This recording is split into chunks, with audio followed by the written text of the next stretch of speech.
Le circuit de cette dernière étape de la 30e édition du circuit des plages était annoncé difficile et tout cela fut confirmé. Près de 200 engagés pour cette étape de 135 km.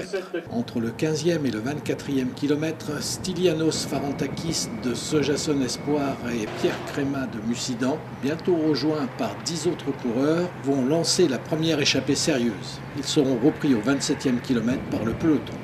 Un deuxième peloton s'est déjà formé et se trouve à 30 secondes.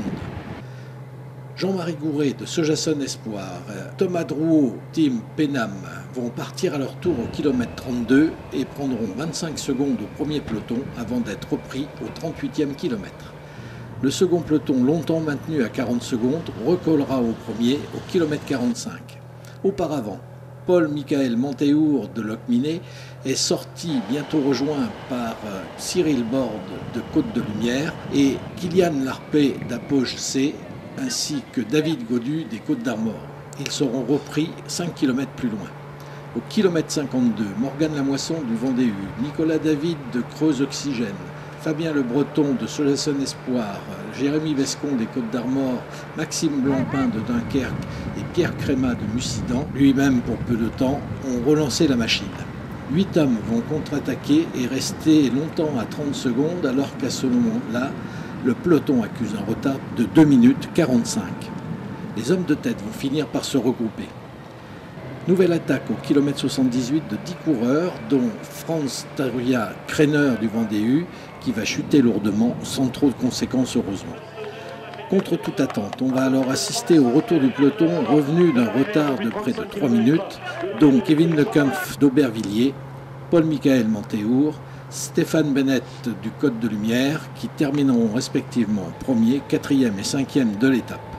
Jérémy Vescon des Côtes d'Armor et Nicolas David termineront 2e et 3e de cette étape. Après Sainte-Flève-des-Loups, jeudi, seconde victoire donc pour Kevin Lecomf. J'ai eu un petit peu peur quand la bonne est sortie. C'est vrai qu'on était un petit peu suivis aussi. Donc on est sorti à deux, on les a rejoints assez rapidement.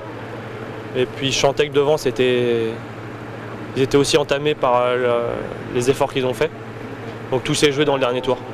Charles Herbert du Vendée U terminera 15e de l'étape et remportera le classement général de cette 30e édition. Très content d'avoir pu remporter ce classement. En tant que Vendéen au Vendée U, c'est vraiment super. L'étape était annoncée très dure. En effet, elle a été très dure. Il faut s'accrocher tant mentalement que physiquement. Voilà, maintenant ça fait plaisir de conserver le maillot ce soir. 30e édition saluée par un connaisseur. Vraiment, je fais que des félicitations de tous les bords, vraiment.